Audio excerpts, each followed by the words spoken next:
October 2. The Mars station is broadcasting a steady signal. No wind, no sound. All data is silent, but the system is still working. If you are listening, respond. A small signal, a tap of the register button, is confirmation that you are still in range. Don't let this frequency go down, because if the silence lasts too long, the universe won't send a second signal. In the data sent back from Perseverance, a series of raw images captured a slight movement. Not everyone noticed it. Only one person, Stephen Burns, an amateur astronomer, happened to see it. He wasn't searching for anything unusual. He was simply checking the orbits of stars, the familiar curves of the night sky. But within 10 minutes of data, as he aligned the sequential frames, a streak of light appeared.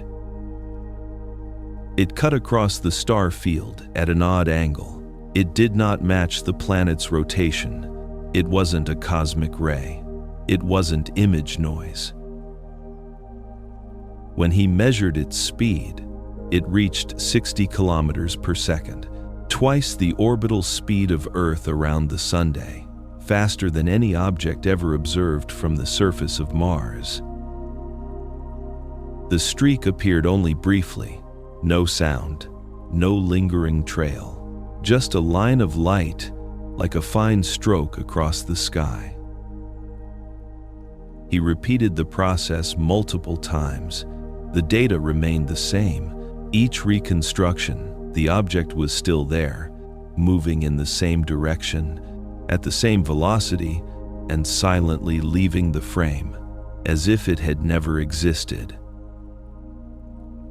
The Martian night sky, with its absolute stillness, had recorded a fleeting moment that humanity has yet to understand. After Stephen Burns' video spread, astronomy enthusiasts across the globe began to pay attention. They reopened the same data set, the raw images from Perseverance, which NASA still made publicly available daily. Frame by frame, person by person, they reprocessed the images using their own software. A small, scattered community across the planet, all gazing at a sky hundreds of millions of kilometers away. Then, the strange phenomenon appeared again. In other frames, multiple points of light moved in the same direction, some faster, some weaker, as if blending into the background noise. A user named Noctoff wrote, "Not just one object, there's more than that." Then, another observer, Alexander Foom, noticed a small detail that few had seen. At the 3rd second of the video, a flash of blue light appeared. Not strong, not prolonged, but distinct and unmistakable. It wasn't a cosmic ray.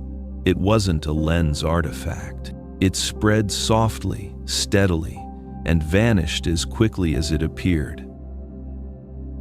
On Earth, blue usually indicates oxygen or reactions in the atmosphere. But on Mars, with its thin air, where light moves freely through the cold vacuum, the presence of blue light is extraordinary. It had no clear explanation. No physical model could account for it. And for that reason, the observing community fell silent for a long moment. Some suggested it was an illusion caused by image processing. Others believed Perseverance had captured something never seen before. Discussions began to unfold across forums, on Reddit, on X, and in small groups dedicated to analyzing Martian data. A single faint streak of light had sparked a weeks-long search.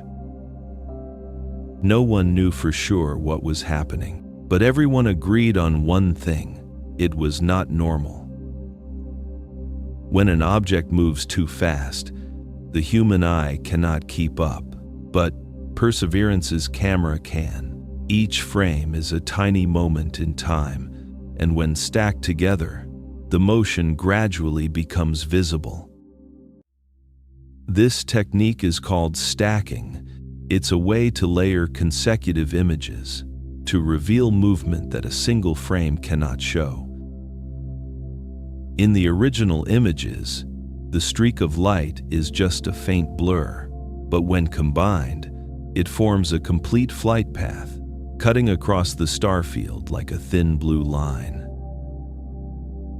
Amateur observers began simulating the process. They fixed the starfield, corrected for Mars's rotation, and reduced noise in each frame. Once the images were stabilized, at least 2 additional points of light appeared. They moved in the same direction, but at different speeds. This opened a new hypothesis. Had Perseverance recorded a single object, or a group of linked objects? If it were an artifact, a sensor error, they would remain fixed on the frame, but they didn't. They moved, and moved along seemingly synchronized paths. This wasn't the first time stacking revealed something unusual. Previously, the technique helped discover new asteroids, fragments traveling between Mars and Jupiter's orbits, but never before had anyone seen motion so fast and so clearly defined. Each person processed the data differently. Some used advanced noise reduction algorithms, others used amateur software, yet the results were the same. A single object, or perhaps several, was moving across the Martian sky at nearly 60 kilometers per second. No one could be certain what it was, but the consistency across datasets and between independent processors made it impossible to ignore.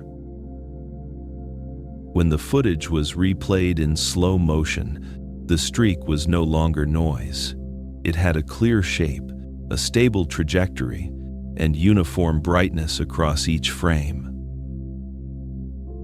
All signs pointed to one thing: it was real motion, physical motion. Something truly existed out there.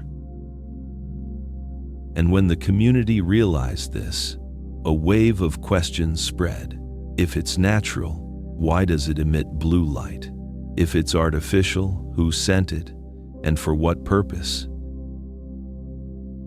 No answers came, only quiet frames, where the light passed like the breath of the universe, brief, yet enough to make humanity pause and reflect. When the images from Perseverance spread, scientists began looking to other eyes around Mars. The Mars Reconnaissance Orbiter, orbiting the red planet since 2006, was in a perfect observational position. It carried the HiRISE camera, a tool capable of seeing objects just a few dozen centimeters across on the Martian surface. Its vision was sharp enough to detect the shadow of Perseverance itself, moving under the distant sunlight.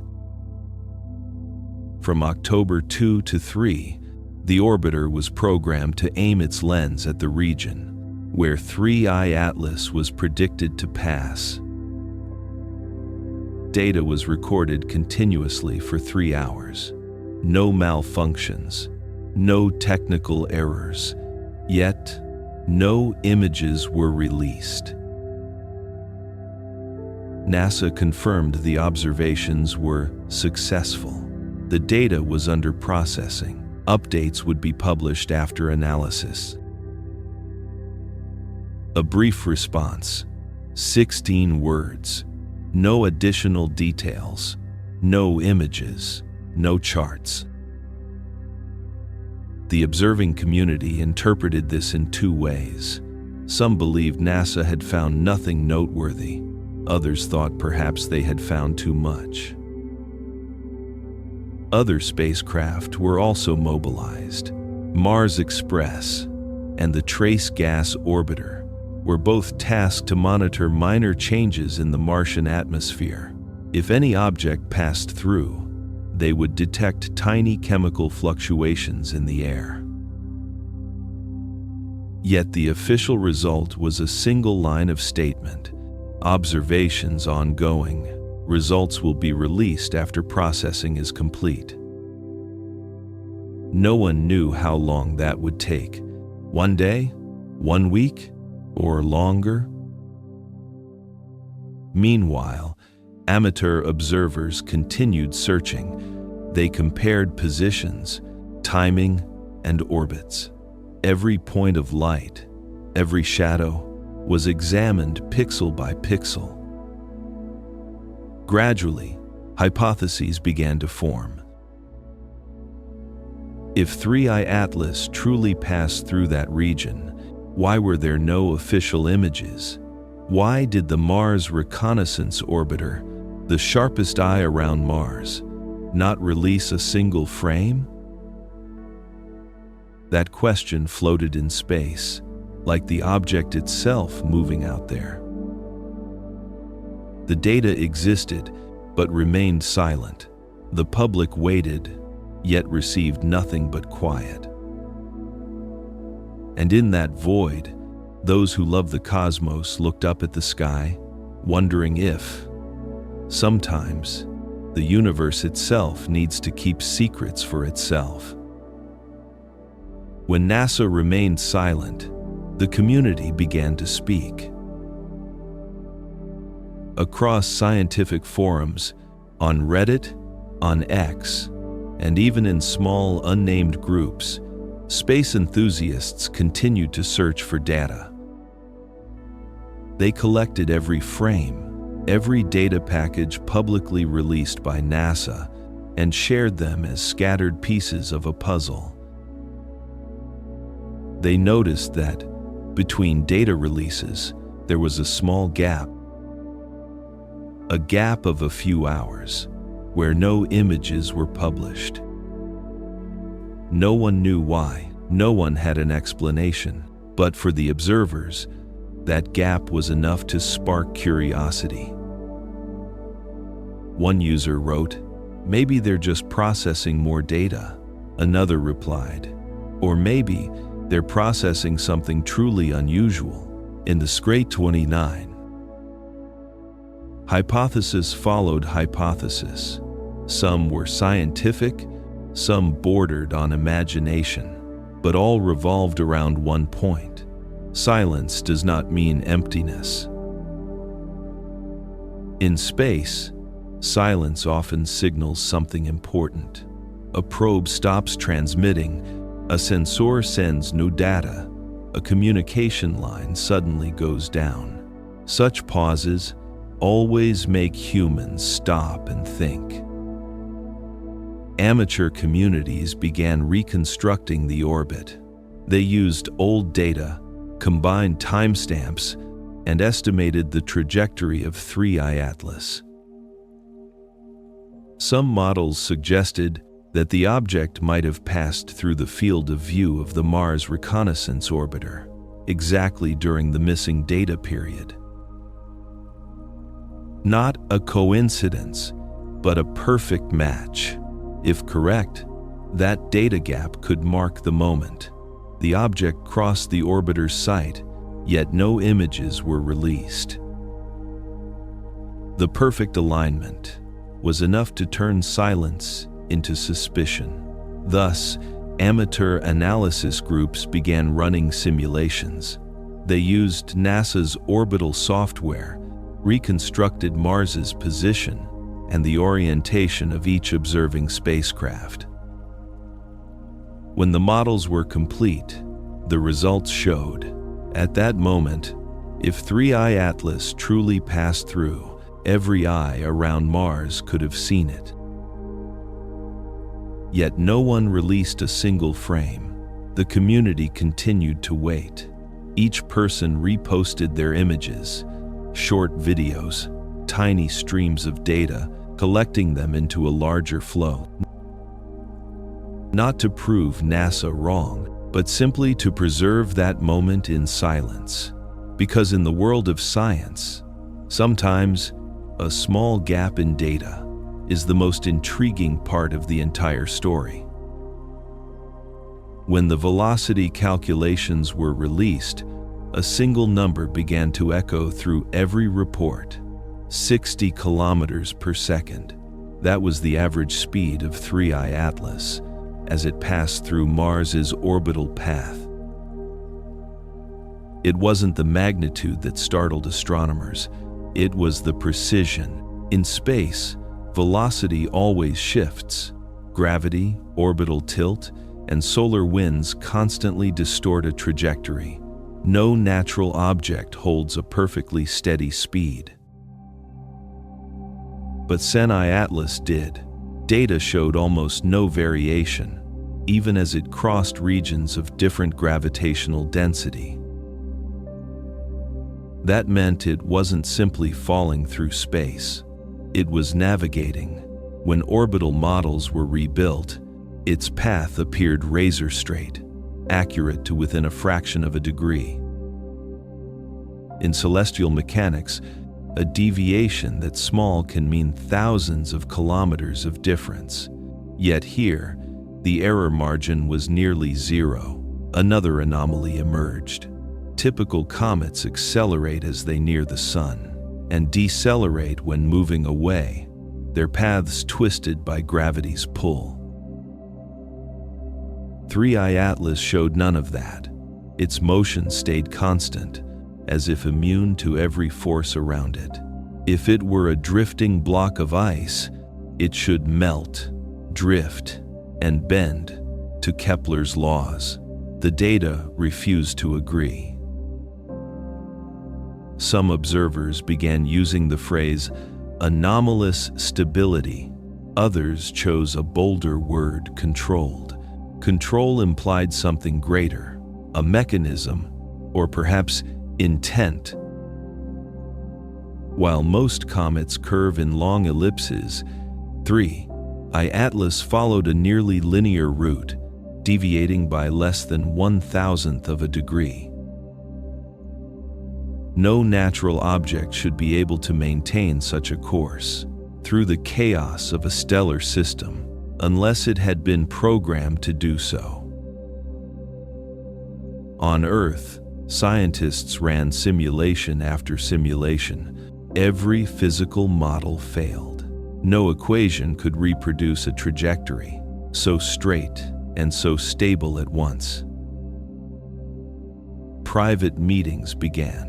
Emails circulated quietly.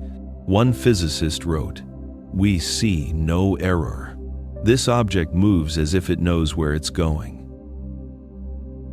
3 sentences, no elaboration, but enough for everyone to understand. Something unusual was happening. If an object can hold a flawless course across hundreds of thousands of kilometers through shifting gravitational fields, then this is not coincidence. It is intention, and intention, whether born of nature or of intelligence, is enough to make humanity fall silent for a very long time. In the stream of circulating images, a small detail made everyone stop. A streak of blue light, brief but unmistakable. It appeared in the 3rd frame and vanished within milliseconds.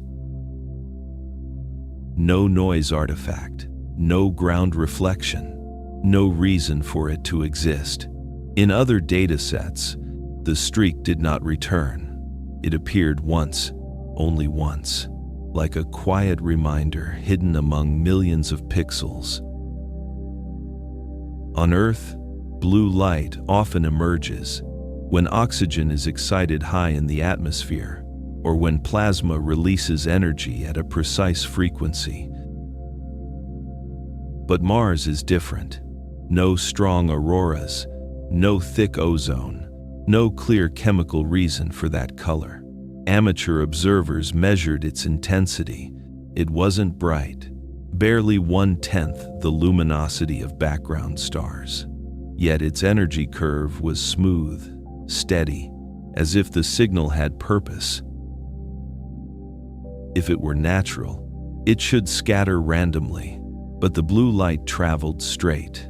No diffusion, no phase shift. A hypothesis arose. Perhaps it was reflection from a metallic surface, but comets rarely carry metals that reflect blue. Nickel glows silver, iron glows gold. Only synthetic compounds emit such a pure blue. Then came a bolder idea. The light could be a controlled emission, a pulse of energy, fired to adjust trajectory or transmit data. No one dared to confirm it, but the thought itself quieted the room. When humans face something they don't understand, time seems to slow, as if the universe pauses to let the question breathe. Some insisted it was merely a sensor illusion, but if so, why did it hold a steady intensity? No flicker, no color shift, no spectral distortion. Just one beam of blue, perfect, solitary. Those who listened to the raw feed in mission control later described it. The signal was clean, no static, no vibration. It felt like a whisper inside silence. And perhaps that was exactly what it was. For a brief moment, among millions of data points, Tri Atlas sent a signal, whether by accident or intention, and humanity heard it. That blue flash became the focus of every analysis, not because it was dazzling, but because it was terrifyingly simple. A single flash, one frame, and yet it opened hundreds of questions about the nature of the universe, about chance, and about the possibility that we are not alone. When all the data was gathered, the entire story of 3I Atlas across the Martian sky was no longer a sequence of scattered events. It became a rhythm, a steady pulse of movement, a constant light, a string of signals without error. Everything merged together, like the heartbeat of a colossal entity throbbing gently in the endless expanse of space.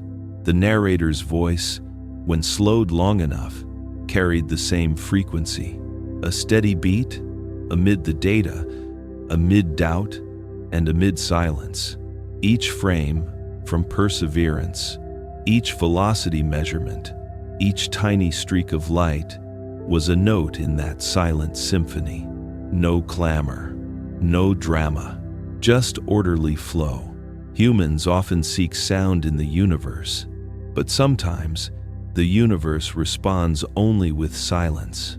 And that silence, if listened to long enough, becomes another kind of information, like the way the blue light appeared and vanished, like the way 3I Atlas maintained its precise orbit, like the brief gaps in the data. None of these were random. They were the rhythm of a mechanism that humanity has yet to fully understand. The narration moves slowly, allowing the listener to breathe in time with the planet, to visualize in their mind's eye an object drifting quietly around Mars, among the dim red glow of dust and the infinite darkness of space. No sound, no pulse, just perfect motion. This is the spirit of science in the silent night. Observe, record, do not rush to conclusions, for the universe never answers in words, it answers in rhythm. After the images from Mars were shared, all eyes turned toward the larger agencies. NASA, ESA, two organizations holding humanity's most precise eyes. But instead of answers, there was only silence. The observatories kept running. Data continued to be collected. Signals were transmitted steadily through the deep space network, yet no images, no reports, no official commentary appeared. On NASA's website, the latest status simply read, "Observations in progress." Results will be released after processing is complete. A short line, impersonal, yet weighty. In the scientific community, silence often doesn't mean a lack of data. It means the data is too difficult to explain. Mars Reconnaissance Orbiter, Mars Express, and the Trace Gas Orbiter all had direct views of the region where 3I Atlas was believed to have passed, yet each returned the same response. Data is being processed, day after day, week after week. Nothing was released. The community began to speculate. Some believed NASA wanted certainty before publishing. Others suspected something was wrong with the data. A discrepancy, an unusual signal, or a result too extraordinary to accept immediately. Online discussions flowed like underground currents. Former ESA specialists were interviewed. A few whispered that the signals from Mars on October 3 did not entirely match known atmospheric models. This remented, half-spoken words, like wind through a slightly closed door. No one confirmed anything, but everyone understood that silence was also an answer. When data crosses the boundary between science and politics, it is no longer just data. It becomes a decision. And in that moment, humanity chose silence. Somewhere between the emptiness of Mars and Earth, the spacecraft continued transmitting data steadily. Streams of numbers were still decoded, but the public portals remained closed. A young researcher at JPL wrote in a personal journal, "We are not allowed to comment on the data from October 3. I've never seen these metrics before." That was all. One line, yet enough to ignite the curiosity of the entire community. And so, while those on the inside remained silent, those on the outside began to speak in their place. When NASA said nothing, the internet began to speak. At first, it was just scattered comments, curious lines from astronomy enthusiasts. Then, gradually, they connected, weaving a vast web of theories and doubt. On Reddit, Mars-focused forums erupted in discussion. Some users re-extracted data from NASA's public site and discovered that a portion of image files had been removed, then re-uploaded hours later. Backups were shared, compared, and examined pixel by pixel. Nothing was definitive, but nothing was absurd either. As if something had been quietly adjusted in the background. On Twitter, small accounts began posting images. Some were genuine, some were not. But amid that sea of information, truth and fabrication began to blend. NASA's official silence had accidentally created the loudest noise on the internet. YouTube videos appeared, titles shouting things like, "NASA is hiding the truth about Mars," or "3I Atlas is not a natural object." Independent science channels joined in. They didn't deny, but they didn't confirm either. They simply read the data, then let the audience decide. Across digital space, people were saying the same thing, in hundreds of different languages. Why are they silent? On ESA forums, anonymous employees whispered that some internal images had been circulated, but not approved for public release. One wrote, "We're not sure what we're seeing can be published yet. It doesn't resemble any natural object." That single line was quoted thousands of times. It spread across the internet, like a second signal, a human echo, to the vanished pulse of 3I Atlas. And then, like the object itself, everything slowly sank into quiet. The data storm passed, but the echo remained. Not because anyone was wrong, but because everyone felt they might be right. Silence carries its own gravity. When an institution refuses to answer, the world will answer for it. and those answers are always a mix of imagination and fear. On countless screens, the blue light of 3I Atlas kept replaying. Each viewer saw it differently, and whether they believed or not, they all agreed on one thing: something had happened. Science has a habit of seeking answers. Every piece of data is analyzed, every model tested, every hypothesis demands a final result. But sometimes, the universe does not answer in the way humans expect. Before 3I Atlas, other interstellar objects were recorded. Viensai Oumuamua, 2I, Borisov. Both left traces in the data. Both came with explanations, imperfect though they might have been. This time, with 3I Atlas, every measurement fits, yet none align with any known model. The rate of gas emission, the rotation speed, and the intensity of reflected light all defy prediction. Scientists tried dozens of approaches. They simulated gravitational forces, temperatures, and chemical reactions of ice in a vacuum, but the results never matched. One independent research team wrote in an internal report, "We have the data, but no theoretical framework to interpret it." For those in science, this is a rare admission of humility. When theory is not large enough to contain reality, reality itself becomes unsettling. For weeks, meetings between NASA and ESA took place behind closed doors. No live streams, no press releases, just small rooms, white lights, and streams of data displayed on large screens. An engineer recalled that at the end of each meeting, everyone looked at one another, but no one spoke. Silence, because all understood they were facing something beyond the scope of classical physics. It was not just the perplexity of the data, but the limits of scientific language. Humans can name stars, measure the brightness of galaxies, calculate the orbits of billions of objects. But when something refuses to follow the rules, all measurements become powerless. And in that moment, science touches the edge of belief. A French physicist wrote in a memo, "Perhaps the universe is not abnormal. It is our perception that is not yet refined enough to recognize its laws." The words were quiet, but they lingered. Sometimes, the inexplicable is simply beyond the reach of the present. When science has no words left, silence becomes a new language, and perhaps NASA and ESA have chosen to speak in that language. Amid billions of numbers, science always seeks what is real. But data is not always truth.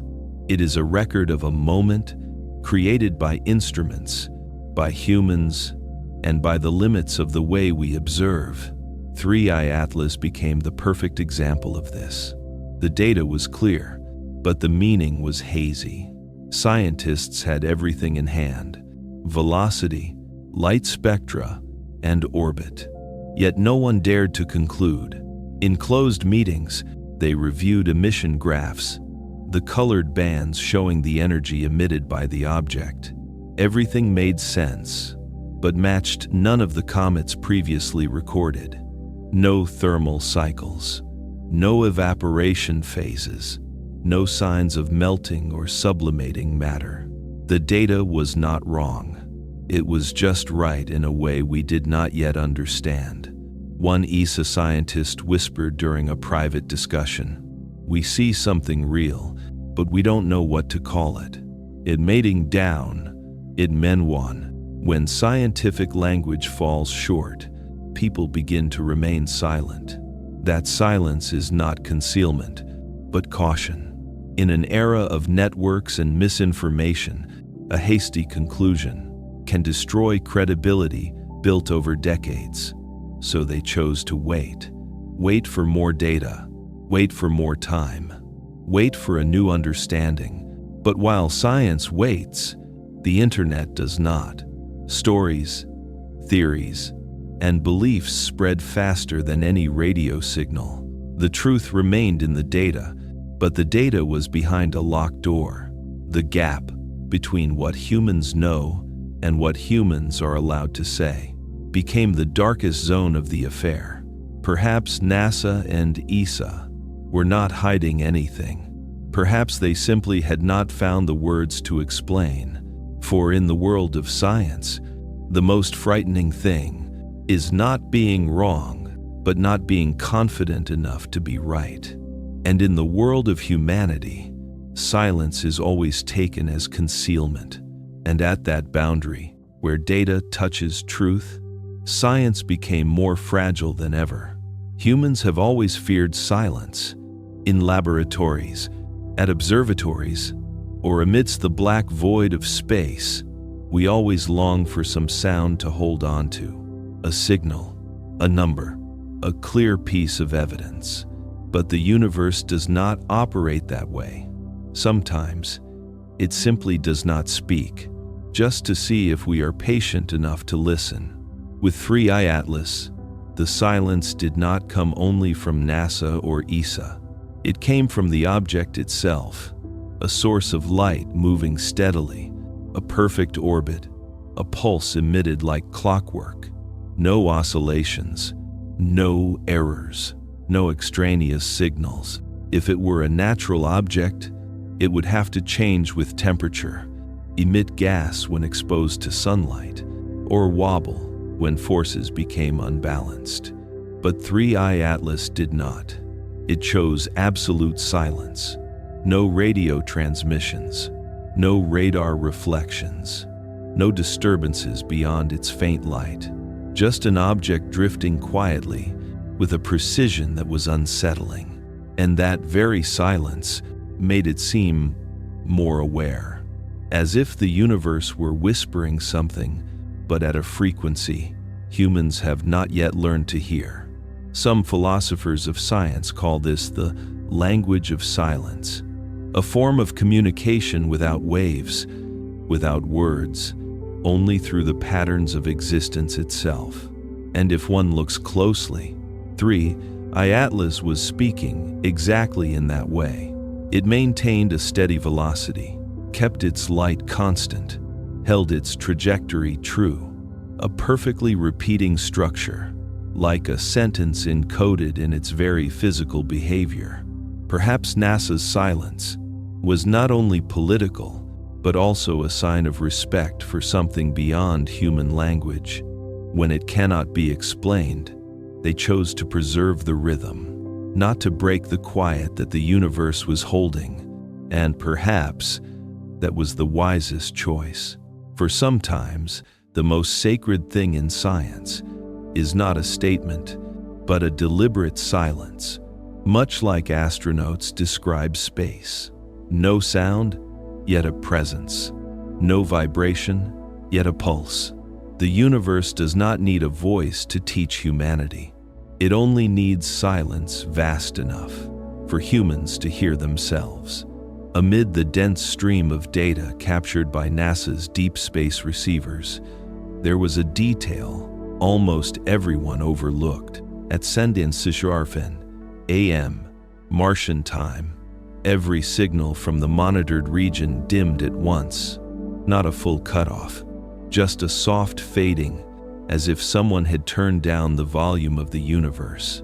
Engineers called it a transient amplitude reduction, ordinary enough if it had lasted seconds. But this one went on for 27 minutes, 27 minutes of silence between radio pulses. No hardware faults, no system errors. Everything functioned as usual, except there was nothing clear coming in. Then, without warning, the signals returned, perfectly normal, as though nothing had happened. When the technical team reviewed the logs, they noticed something stranger still. During that silent window, the baseline frequency of the radio stream had dropped by exactly 1.618 times.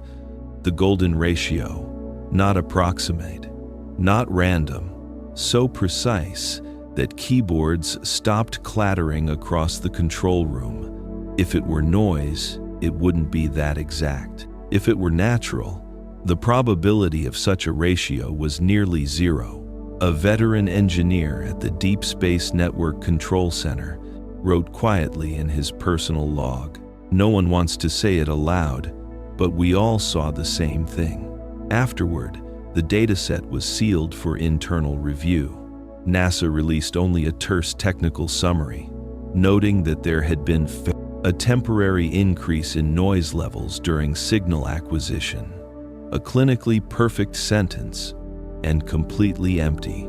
Yet in an internal transcript passed around later, a stray annotation appeared on the final page. Signal terminated gracefully. No one knew who wrote it. No one knew why it was there. But when the phrase leaked to the community, people felt something unexpectedly human in it. Not a malfunction, not an accident, an act. Something, or someone, had chosen to end the signal. Deliberately, gently, as if with intent. From that moment, October 3 became a monument of silence.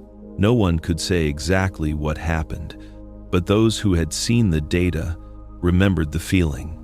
It was like hearing a symphony stop on its final note. Not too soon, not too late, just perfectly complete. Maybe it was only physics, a coincidence written in numbers. Or maybe the universe had simply said goodbye in its own quiet way. In that lingering silence, humanity was left with only one thing to do: listen. When the analysis team placed the two signals side by side, something strange emerged. Both had single pulse structures, non-repeating, brief but ordered in their timing. The wow signal was stronger in amplitude, yet still below the threshold of noise. The 3i Atlas signal was fainter, but its structure was smoother and more stable than any natural signal ever recorded. If the wow signal's energy curve was a sharp peak, then Atlas's was a perfectly flat plateau, a level, immaculate line with no secondary oscillations. To a mathematician's eye, wow was an event. Atlas was control. The wow signal's frequency lay in the hydrogen band, a range humanity had long chosen as the standard for interstellar communication. The spectral emission from Atlas fell almost exactly in the same zone, off by only 1 part in 1,000. That coincidence was too precise to dismiss as random. If the universe truly had a language, perhaps both signals were speaking the same word. When the analysts reconstructed the data, one detail made the room fall silent. Magnified, the emission pattern of Atlas showed rhythmic spacing, identical to the temporal intervals found in the wow signal. Not perfectly so, but enough to feel connected. A SETI engineer murmured during the session. "Wow," was the opening line. "Atlas" is the slow reply, written in light. If that were true, then perhaps the universe doesn't only speak in radio waves. It speaks through the behavior of matter itself. An electromagnetic pulse in 1977, a light pulse in 2022, same energy ratio, same decay rhythm, both ending in silence. No language could be simpler than that. One sentence, spoken twice, half a century apart. When the 3i Atlas data was placed beside the wow signal, researchers began to see a repeating pattern, not in frequency, but in how both signals interacted with silence. Wow was a sudden voice. Atlas was a delayed echo. Between them lay 48 years of nothing, and that emptiness itself became the question. If this was coincidence, why were the only two anomalies in human history built on the same energetic architecture? Harvard's research group proposed the first bold hypothesis.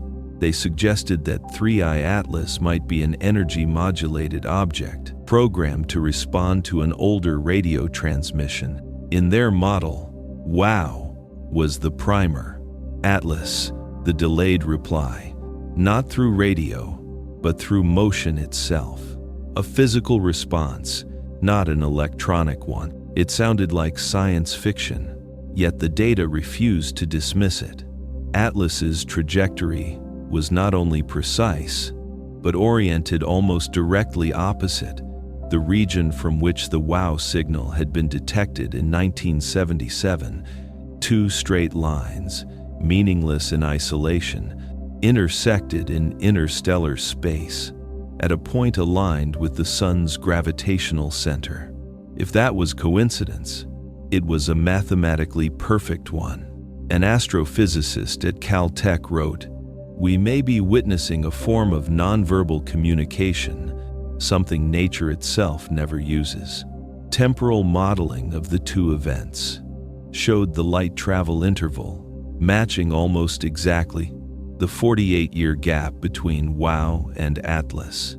Not faster, not slower, just enough time for a signal to cross space and return precisely when humans could see it, as if someone had calculated every moment, making sure we'd be looking. The theory remains unproven, but it reshaped how scientists think about extraterrestrial intelligence. If other life exists, it might not need words. It could speak through physics, by sending an object on the exact orbit, at the exact speed, at the exact time we were watching. In that light, 3I Atlas is not a comet, but a message written in motion, a sentence made of precision itself. If WOW was the question, then Atlas is the answer. Not spoken, but enacted. A deliberate existence in space. And perhaps that is how the universe has always spoken to itself. Slowly, softly, never in a hurry. The data from 3I Atlas was placed alongside the WOW signal, and researchers began to notice a repeating pattern, not in frequency, but in the way both signals interacted with silence. WOW was a sudden voice. Atlas was a delayed echo. Between them lay 48 years of nothing, and that emptiness was what made people start asking questions. If this was coincidence, why did the only two such phenomena in human history to share the same energy structure? The Harvard research team proposed the first hypothesis. They suggested that 3I Atlas might be a modulated energy object, programmed to respond to an old radio signal. According to them, WOW was the primer signal. Atlas was the delayed reply. A reply not made of waves, but of matter moving through space. A physical response, not an electronic one. The idea sounded like science fiction, but the data refused to rule it out. The orbit of 3I Atlas was not only precise, but directly opposed to the emission region of the 1977 WOW signal. Two seemingly unrelated lines intersected in interstellar space, exactly at the point of the sun's interference zone. If that was coincidence, it was an absurdly perfect one. An astrophysicist from Caltech wrote, "We may be witnessing a form of communication without words, something natural objects would never do." Time propagation simulations between the two events showed that the light travel distance matched almost exactly the 48-year interval between WOW and Atlas. No faster, no slower, just enough time for the signal to cross space and return at the very moment humanity could observe it, as if someone had calculated every second to make sure we would see. The hypothesis cannot yet be proven, but it has led many to reconsider the idea of extraterrestrial intelligence. If another life exists, it might not need language to speak.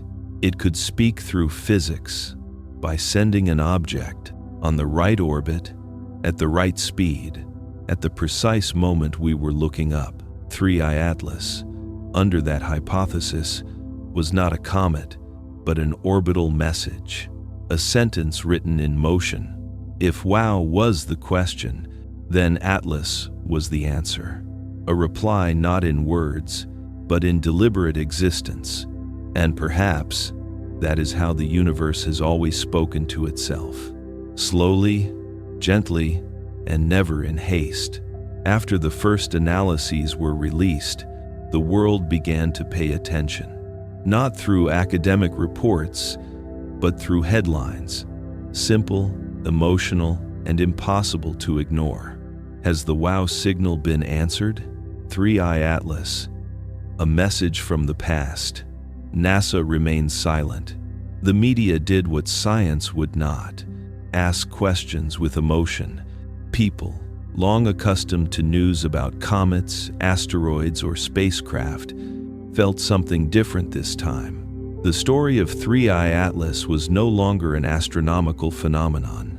It had become a story about the meaning of existence itself. Online forums overflowed with speculation. Some believed 3I Atlas was an ancient probe, sent by a civilization long gone. Others thought it was just an interstellar iceberg, yet so precisely structured that it seemed too perfect to be random.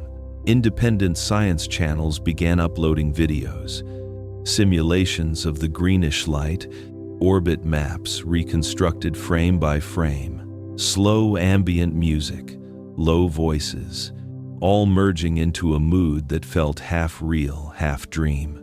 On social media, people shared images of 3I Atlas with the caption, "Maybe we are not alone. Maybe they're just speaking in a language we haven't learned yet." That sentence spread faster than any official report. Major outlets like the New York Times and The Guardian published cautious commentaries. They mentioned the wow signal. They mentioned 3I Atlas and ended with a cold line. There is no confirming evidence, but there is no denying evidence either.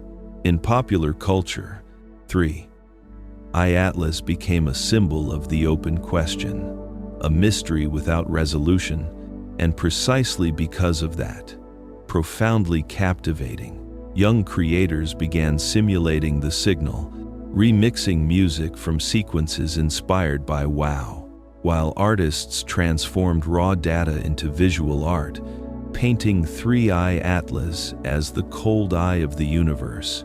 For the first time in years, the internet wasn't divided by belief, but by curiosity. People weren't arguing about whether it was real or fake. They were asking, if it is real, what are they trying to say? Through intention or accident, the media had turned a string of numbers into a symbol of humility, that no matter how far science has come, we are still just listeners in the dark. No UFOs, no aliens in familiar shapes, only light, orbit, and silence. A small European newspaper ended its article with a single line, "Perhaps the universe is telling a story, and 3I Atlas is merely one chapter in its endless book." 1, 2. As the media began to speak louder, and official data remained unseen, the world started writing the rest of the story itself. Unscientific theories began to rise, not built on formulas, not grounded in models, but born purely from intuition and belief. Some said 3I Atlas was an ancient messenger, a technological relic sent thousands of years ago, repeating its journey through star systems like a cosmic clock. Others believed it was an eye of observation, a silent station gathering data on life in the universe, powered by an energy humans have yet to comprehend. Online, these theories spread fast, not because they were true, but because they were beautiful enough to be believed. One channel even recreated Atlas's journey in 3D. A slow-moving object orbiting Mars, green light shimmering across the red dust, and a whispering voice saying, "Maybe, they're still watching us." Some scientists pushed back, arguing that science must not blur into mythology. Yet strangely, even the skeptics couldn't deny that the story felt real. The feeling of something orderly, deliberate, and existing for a reason. In this exact moment of history, philosophers called it the interference zone between science and myth, a place where data becomes too complex to interpret and imagination quietly fills the gaps. With 3I Atlas, that boundary grew fainter than ever. No one could say for certain whether this was a physics problem or a story the universe was telling through light itself. A Japanese scholar wrote in a short essay, "Humanity does not fear empty space. We fear the silence within our understanding." That sentence spread quickly across scientific forums because it captured precisely what was happening. 3I Atlas had created a silence, and within that silence, humanity began to hear the echo of its own imagination. Between hypotheses and belief, truth still lingers somewhere, hidden deep within the data, or in the very way we search for meaning. Inside numbers, there is nothing wrong with asking questions, and sometimes the question is more beautiful than the answer. Nearly half a century after the WOW signal, the old data was reopened. A young research team at the University of Cambridge began restoring the digital archives of the Big Ear project. Magnetic tapes, yellowed printouts, and the familiar sequence 6EQUJ5 reappeared on modern screens. Much of the data was damaged. The original frequency survived only in fragments. But with today's signal reconstruction technology, the team discovered something that 1977 could never have revealed. Within the frequency spectrum of the WOW signal, buried deep beneath the background noise, was a weaker subpulse, delayed by 0.04 seconds, transmitted at a frequency offset, matching precisely the energy deviation emitted by 3I Atlas in 2022.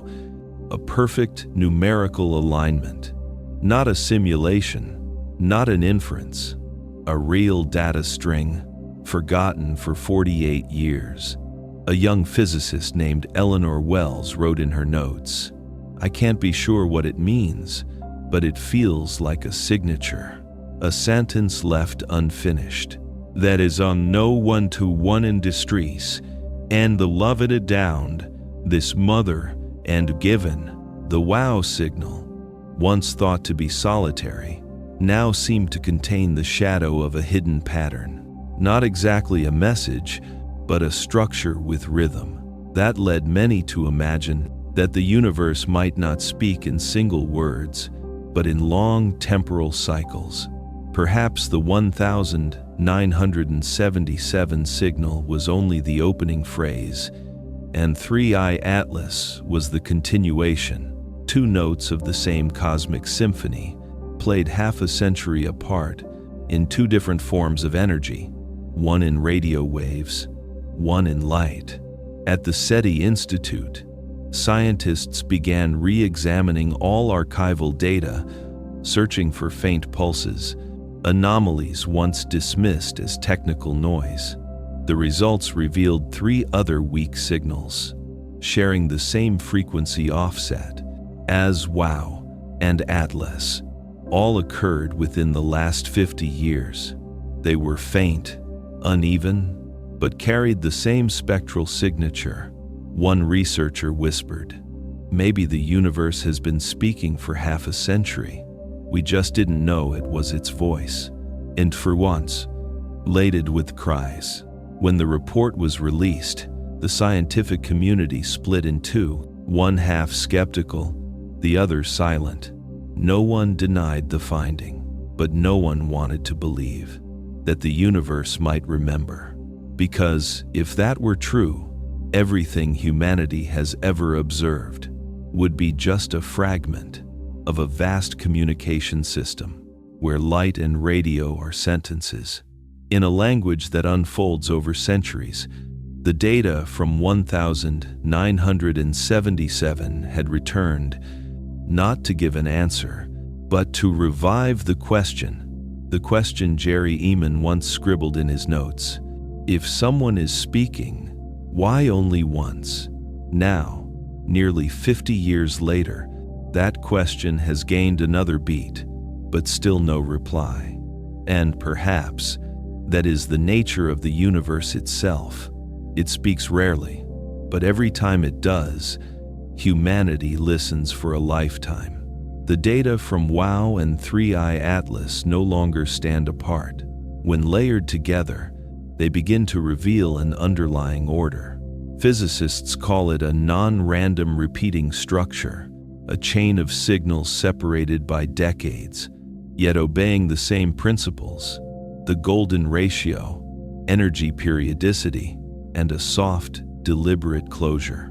Three seemingly isolated elements now interlock into a single rhythmic system. If the universe truly possesses intelligence, this could be the oldest form of communication, a system that speaks not with words, but through physical precision, conveying intent. Quantum linguists describe it as the grammar of energy, where every shift of light, every magnetic oscillation, could be a fragment of a cosmic sentence. To humanity, these are merely noise, but to a civilization advanced enough, they might be the fundamental language of existence. Professor Avi Loeb once remarked, "If there is an extraterrestrial communication system, it will not speak with sound. It will speak with mathematics." Looking at Atlas and WOW, mathematics truly lies everywhere. The ratio of light, the cycle of oscillations, even the time span between both signals, all can be expressed as equations. No random deviations, no orbital drift, no irregular pulse, as if the entire system were programmed to sustain perfect equilibrium. Simulations show that connecting the trajectory from WOW to Atlas forms an Archimedean spiral, mirroring the twisted magnetic fields of galaxies. A symbol of repetition, but not exact duplication, like the self-similar loops of DNA in living organisms. That idea led some scientists to ask a daring question: could the universe be talking to itself through these mechanisms? If those signals weren't meant for us, but merely passed through us, then humanity is nothing more than an accidental listener in a dialogue between stars. That hypothesis left many silent, because if true, the universe doesn't just contain life, it holds awareness of its own existence. An astrophilosopher wrote in Voices of Space, "Perhaps we cannot find the speaker, because we are inside the sentence itself." That line was reprinted countless times, becoming a symbol of a new era in scientific thought. The universe, perhaps, sends not single messages, but systems, chains of physical patterns, spanning across space and time, waiting for anyone, any mind patient and curious enough to decipher them. 3I Atlas does not speak. WOW does not answer, but between their silences, a structure has emerged. A structure of rhythm, a structure of intelligence, a structure of a cosmic communication system, breathing slowly, steadily, like the universe itself. After 3I Atlas and the WOW signal, humanity's way of looking at the universe began to change. It was no longer just an object of study, but a mirror reflecting the awareness of our own species. In earlier years, science looked to the sky to find answers. Now, science looks upward to ask new questions. 3I Atlas was not merely an interstellar object. It became a test of collective consciousness, a quiet experiment on how humanity reacts when faced with something it cannot immediately understand. Once, we sought to prove. Now, we are learning to accept the unknown. Scientists began speaking more often about humble thinking, a new idea in which knowledge is no longer the measure of truth, but the evidence that we are still searching for it. A German philosopher wrote, "We do not discover the universe. We are slowly learning how to listen to it." That sentence became an emblem, appearing in lectures, on social media, and in softly narrated science videos beneath the stars. The universe, once distant, suddenly felt closer, because people began to realize that silence itself is a form of dialogue. Young scholars spoke of the universe's memory. They proposed that every signal, every particle of dust, carries the traces of ancient collisions, echoes of events that happened billions of years ago. If that is true, then everything in the cosmos is a message. We just haven't learned how to read it yet. That shift slowly moved beyond science. Ordinary people began to feel that understanding the universe was no longer unreachable. No telescope required, only the act of looking up. No equations necessary, only the patience to stay silent long enough to listen. Nightly sky watching turned into meditation. Lectures on comets became stories about meaning. Science began to breathe more like humanity, and humanity became more scientific in the way it felt the world. No one asked what 3I Atlas was anymore. They began to ask why it appeared now. Perhaps the universe wasn't sending us a message, but a mirror, a test of perception, to see whether humanity had grown mature enough to comprehend something beyond itself. The change was not loud. It spread slowly, like light through cosmic dust, seeping into how people spoke of life, of intelligence, and of the sacredness within physics. From that moment on, everyone understood that science is not just a tool. It is the language of curiosity, and curiosity is the highest instinct of survival. 3I Atlas, whether comet or construct, reminded humanity of something profoundly simple. The universe was never silent. It has always been speaking, just at a speed we haven't yet learned to hear. After all the data was gathered, the universe fell quiet again. No new signal, no sudden discoveries, only a long stillness, like the breath between two waves. Observers kept waiting, antennas still pointed toward the region of space where 3I Atlas once passed, but all they received was the familiar hum of emptiness, the background noise of silence itself. Some called it an ending, others believed it was an intermission, because sometimes silence is simply the continuation of a story. The data from Atlas remains preserved, like the memory of a conversation left unfinished, and humanity still looks upward, wondering if, one day, this quiet will turn into another kind of reply. Perhaps the universe has not finished speaking.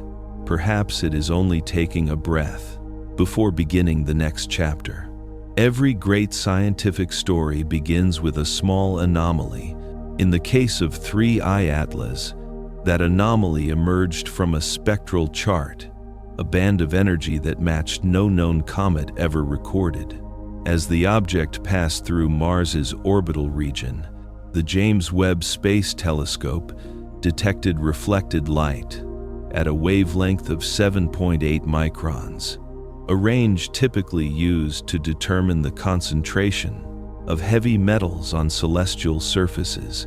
The result was unsettling. Nickel intensity was 11 times higher than the average found in any comet within the solar system. Iron, normally far more abundant, registered at only 1/3 of its expected ratio. In other words, nickel appeared before iron. That runs directly against all known principles of comet formation. According to standard astrophysical models, as material cools following the birth of a star system, iron crystallizes first. Nickel, which requires higher temperatures to separate from gas, emerges only in the cores of asteroids or bodies long exposed to heat. Yet here, nickel was not buried deep inside. It coated the surface, and it reflected light like polished metal. A physicist at the Max Planck Institute noted, "This structure is not natural. Nickel cannot dominate the outer layer unless there has been an energy redistribution process." Energy redistribution, a polite way of saying something industrial had happened there. Subsequent readings from the Mars Reconnaissance Orbiter confirmed the anomaly. Average spectral data showed that the nickel existed in monocrystalline form, single crystals that can only form when metal is melted and rapidly cooled in microgravity. That finding stopped researchers cold. In nature, metals rarely display such perfection. They are warped, mixed with impurities, and oxidized by radiation and gas. But 3I Atlas was smooth, its reflection steady, its surface behaving like something manufactured. No one wanted to say the word artificial, that is able to salfander and people irides to come in one. But it began to surface quietly in private discussions. James Webb data was compared with terrestrial alloys. The spectral line matched 96% with Inconel 718, a high-temperature industrial alloy used in jet engines and spacecraft. The scientific community was shaken. If the data held true, it meant that 3I Atlas contained fabricated material, not something nature had forged. A new hypothesis emerged. Could this be evidence of interstellar metallurgy, a traveling factory of metal moving between star systems? No one dared to claim it outright, but no one denied it either, because in the language of physics, nickel never comes before iron, unless something or someone has rewritten the order of nature. The first infrared measurements showed that 3I Atlas was emitting far more energy than expected, not reflected sunlight, but intrinsic thermal radiation energy coming from within the object itself. In astronomy, that is nearly impossible. An object without a radioactive core or geothermal activity should not produce stable heat of its own. Yet 3I Atlas emitted energy steadily, like a machine operating at constant power. Its emission ranged from 2 to 3 microns, corresponding to a surface temperature of about 410 Kelvin, roughly 137 degrees Celsius. Far too hot for a comet at that point in its orbit. Stranger still, the temperature did not rise with solar exposure. As Atlas approached the Sun, its temperature fluctuated by less than 3%.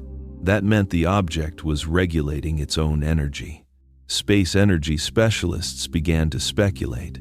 If 3I Atlas truly had a metallic structure, perhaps a nickel-based alloy, it might contain an internal thermoelectric mechanism, like a reversed energy cell, converting radiation into a stable form of heat.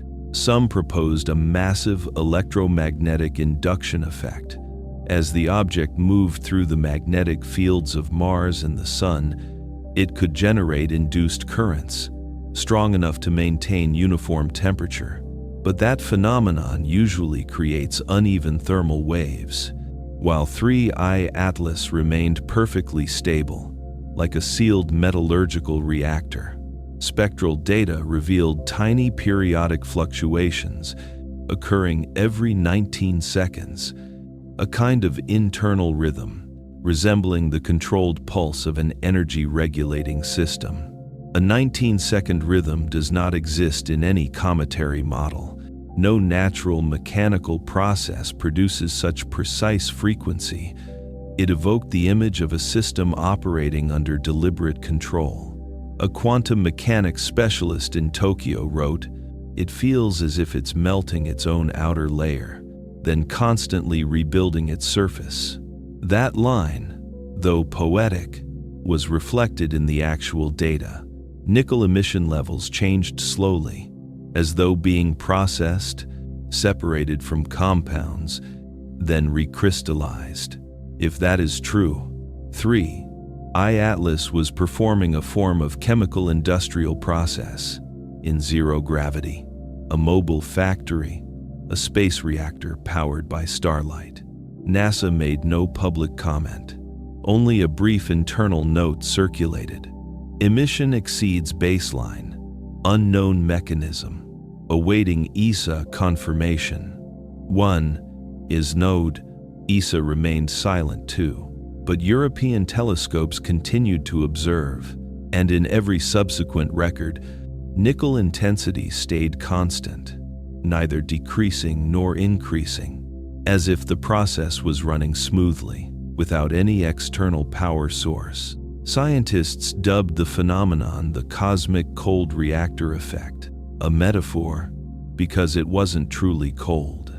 It was simply efficient enough to produce no excess energy at all. If confirmed, this would mark the first time humanity has ever witnessed an object capable of maintaining stable internal heat output in the vacuum of space without a visible energy supply, something no technology on Earth has yet achieved.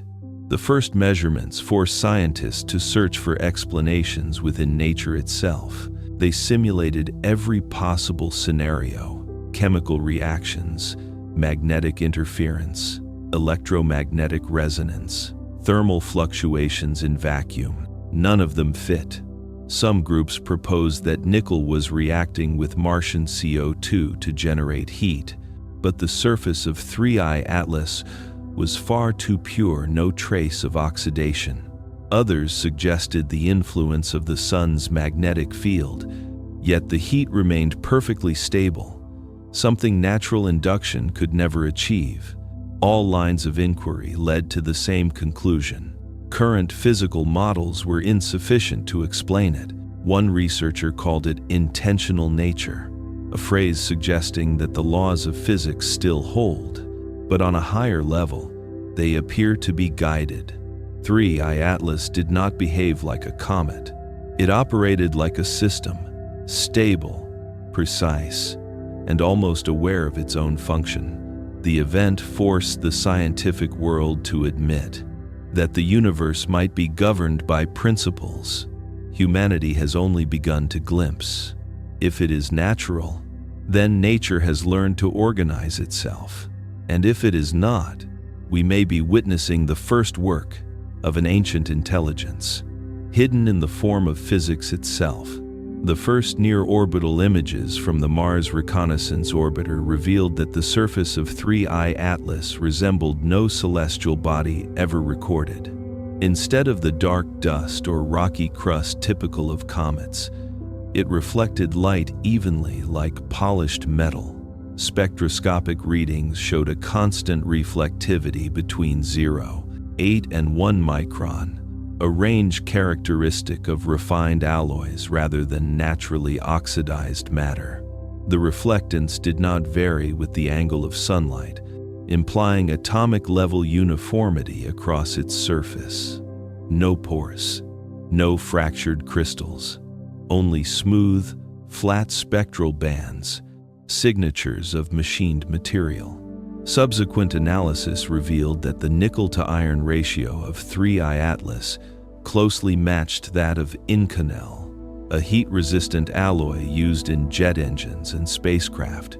Inconel's hallmark is its ability to retain structural integrity above 1000 degrees Celsius without deformation. If true, 3I Atlas was not a natural object, but a fully engineered chemical structure, a design built to survive the extremes of interstellar space. Infrared energy spectra showed traces of titanium-nickel compounds, common in superelastic technologies. Such materials can recover their shape under temperature shifts, a property found only in synthetic alloys. The crystal lattice of Atlas was also unusual. Instead of nickel's typical cubic form, simulations revealed an interlaced polyhedral lattice, apparently optimized for impact energy absorption. No natural process could produce such perfect, symmetric crystallography. Some physicists called it a thermodynamic recovery structure, a system in which material actively adjusts its form when its energy balance changes. If confirmed, 3I Atlas would be the first extraterrestrial object to exhibit real-time material self-restructuring. Observations also detected fine reflective striations, parallel and evenly spaced, running across the surface like the traces of mechanical tooling. These could not have been caused by solar wind or radiation, since their orientation was constant and unrelated to dust particle flow. Under near-infrared spectrography, the striations emitted faint light at 2-4 microns, indicating uniform thermal impact, much like the controlled melting of metal performed in zero-gravity metallurgy. The scientific community began referring to these as traces of interstellar metallurgy. No one dared to call it proof of technology, but everyone knew no natural model fit the data. An ESA researcher wrote in an internal memo, "The object exhibits the properties of an engineered alloy. If this is natural, it is performing technology we do not yet understand." NASA's silence continued. No denials, no explanations. Only one brief line appeared in an internal update. Data confirms stable metallic structure. No further observation required. Within the scientific community, that phrase, "no further observation required," was understood as the opposite of what it said. Because in research, no one stops observing what they cannot explain. 3I Atlas still drifts in a stable orbit. Its reflected light remains steady, a mechanical heartbeat in space. If it was the work of a civilization, that work is still running, silent and flawless. When the alloy composition of 3I Atlas was confirmed, a new question immediately arose. How could a process of metal refinement occur in the vacuum of space?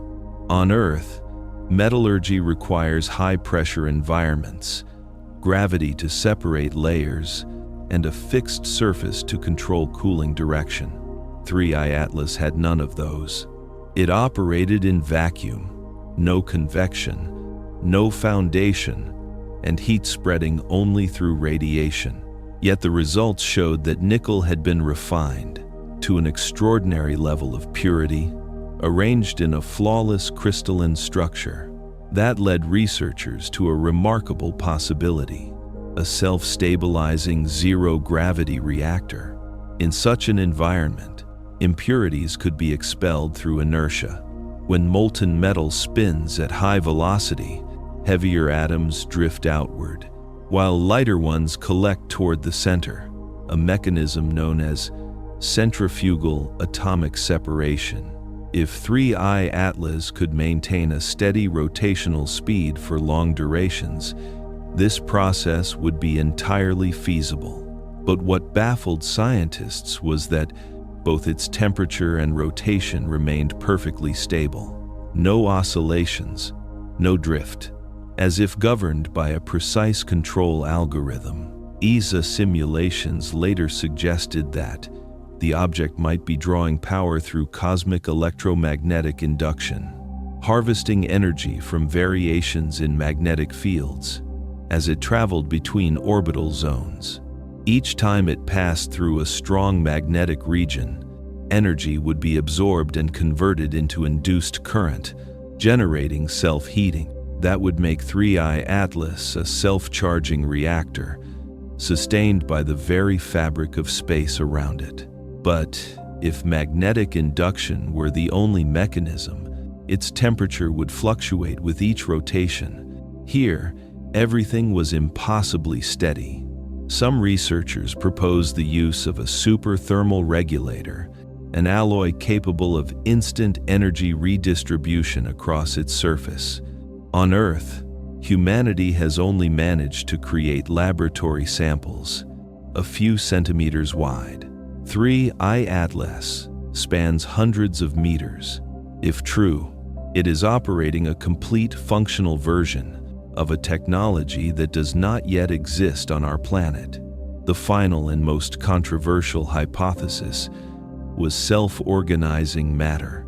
Some quantum physicists proposed that when an alloy reaches perfect purity, it can develop a resonant energy lattice, a material form of awareness capable of responding to its environment.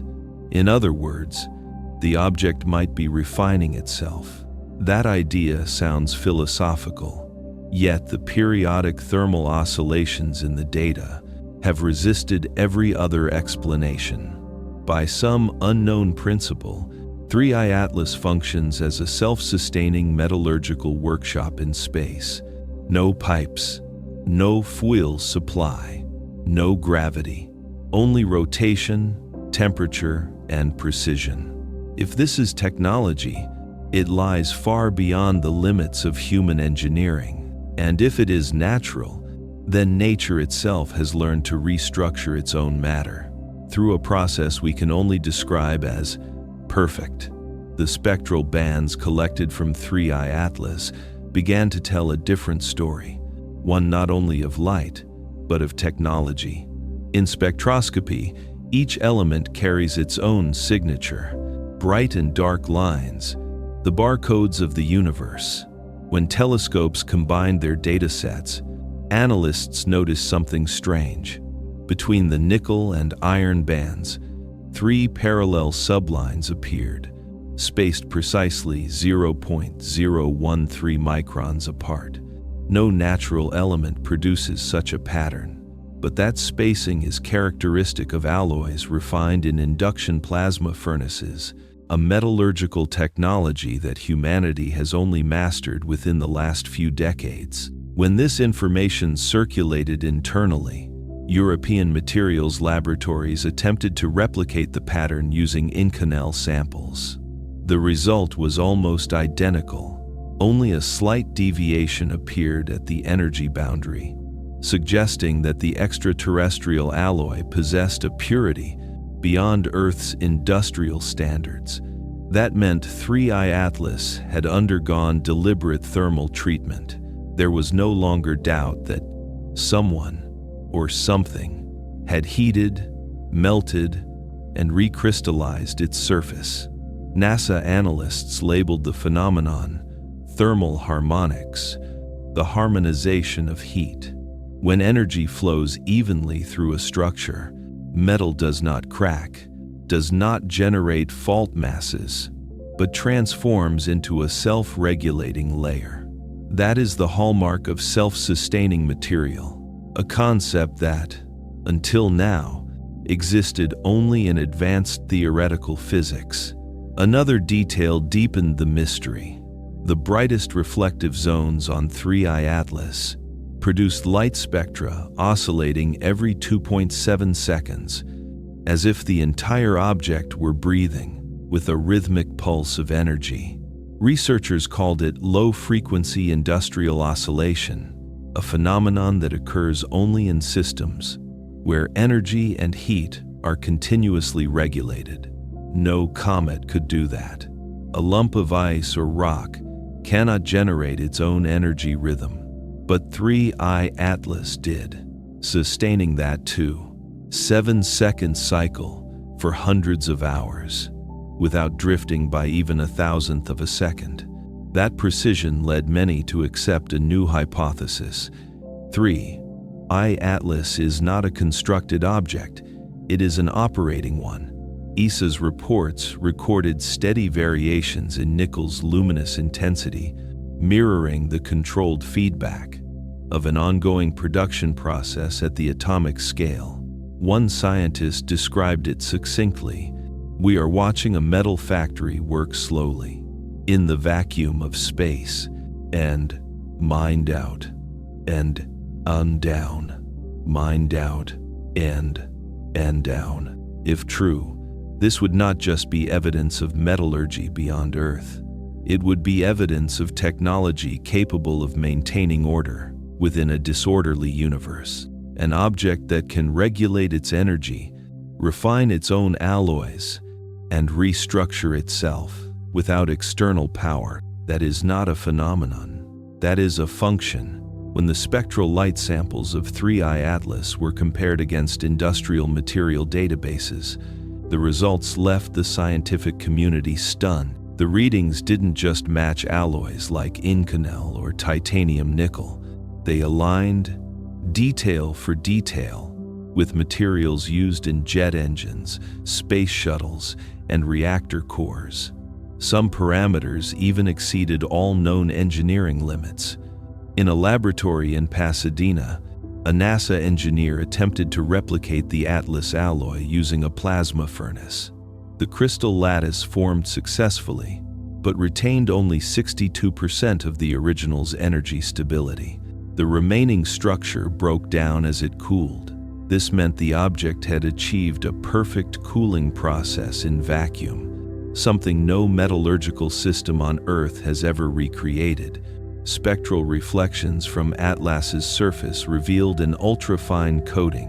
When modeled, the layer displayed radiation resistance, 14 times greater than Apollo's thermal shielding. In essence, it was an intelligent physical shell, a material capable of actively adapting to fluctuations in surrounding energy.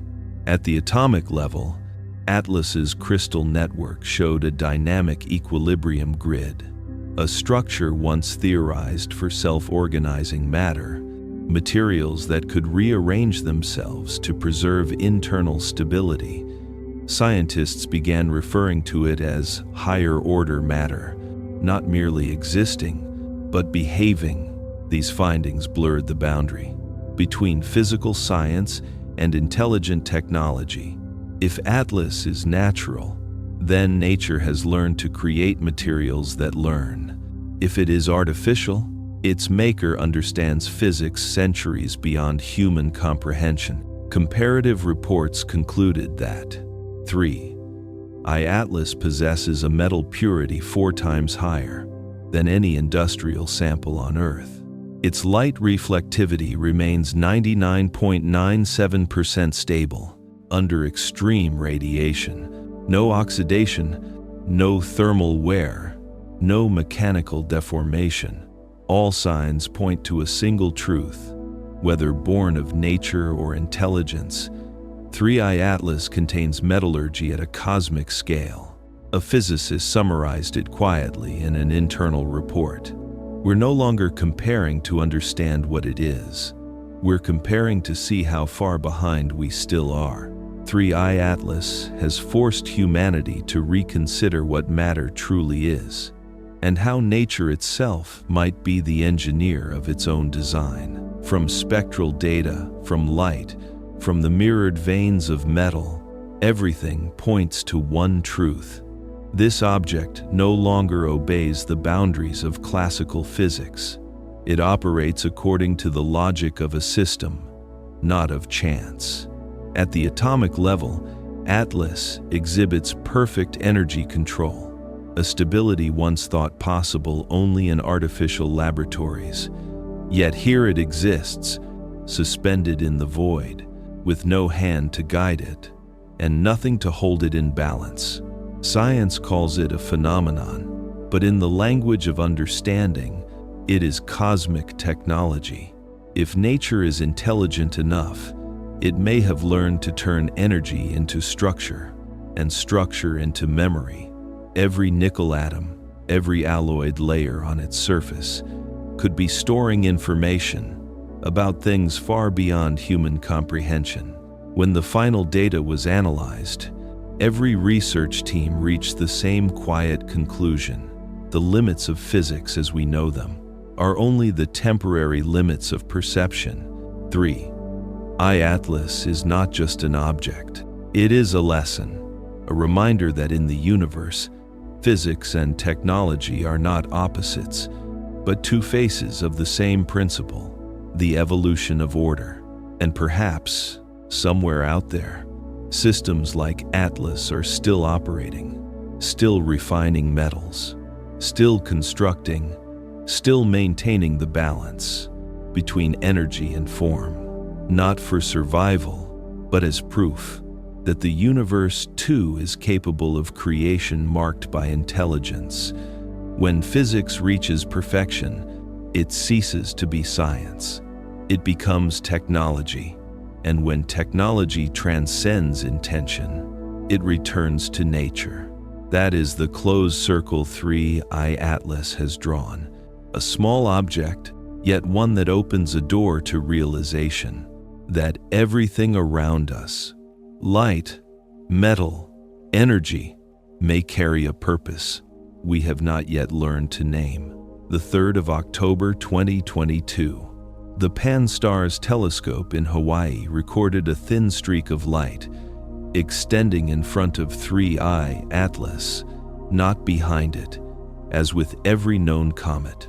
At first, observers assumed it was an imaging error, a lens flare caused by sunlight reflecting off the optics, but in consecutive frames, the streak persisted, moving in perfect synchrony with Atlas's trajectory, maintaining a stable 17.3 degrees angle relative to its vector of motion. The phenomenon didn't fit any known model of dust or plasma dynamics. In cometary physics, a tail always streams away from the sun, pushed by solar wind and interplanetary magnetic pressure. But here, the tail pointed forward, as if the object were pulling in light instead of being pushed by it. When Mars Express and ExoMars confirmed the observation, no doubt remained. 3. Atlas had a reverse tail, a luminous emission, not from reflection, but from active radiation. Infrared imagery revealed that the forward streak emitted energy at a wavelength of 2.1 microns, a range associated with ionized gas, not dust. That meant the comet wasn't heating up and venting vapor. It was projecting energy deliberately, like a natural plasma engine. Astronomers labeled it an anti-tail, but in truth, it was a physical paradox. If the solar wind still blew in its usual direction, there was no reason for particles to stream the other way. One hypothesis suggested that 3I Atlas might be highly charged, and that its encounter with Mars's magnetic field produced a reversed Lorentz effect. But for that to occur, its electrical potential would have to equal that of a small nuclear reactor, an impossibility for an icy comet. A physicist from the ESA research team noted that the forward emissions intensity was 500 times greater than reflected sunlight. No natural scattering mechanism could account for such power. Images from the James Webb Space Telescope deepened the mystery.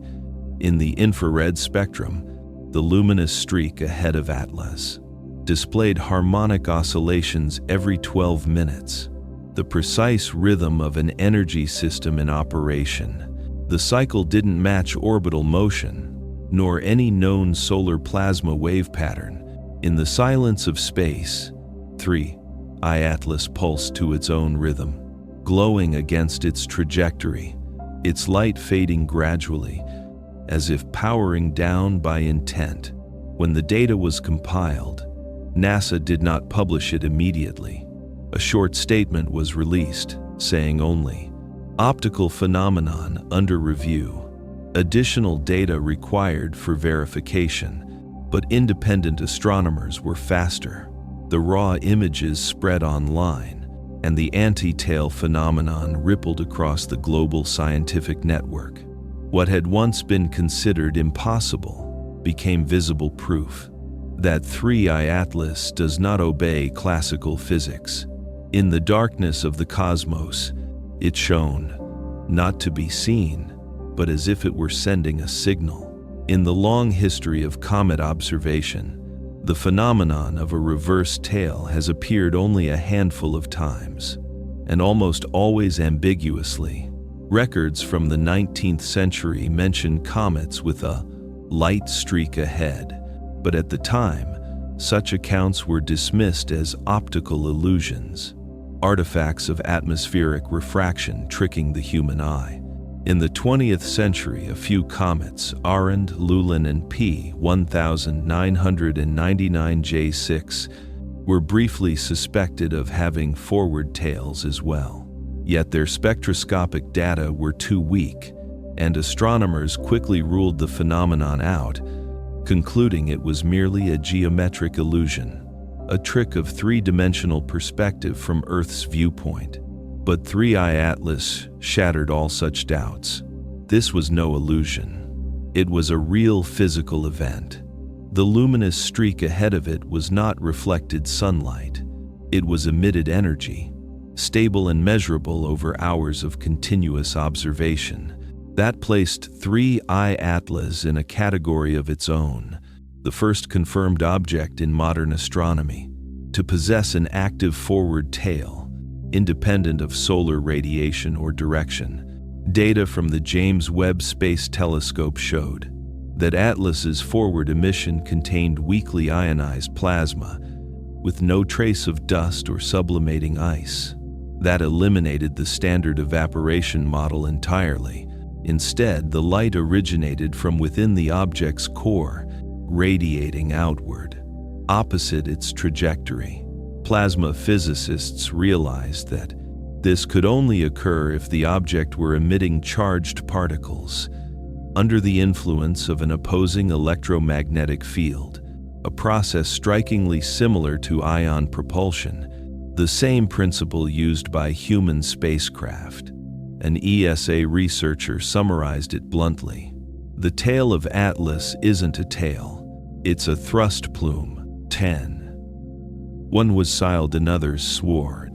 That raised a daring hypothesis. Could the object actually be adjusting its own orbit through this ion stream? If true, 3I Atlas was not merely glowing, it was maneuvering. Measurements soon revealed a 0.004% deviation from its predicted orbital path over 12 days of tracking. Tiny yet impossible to attribute to gravitational noise. In space, a small deviation can speak volumes.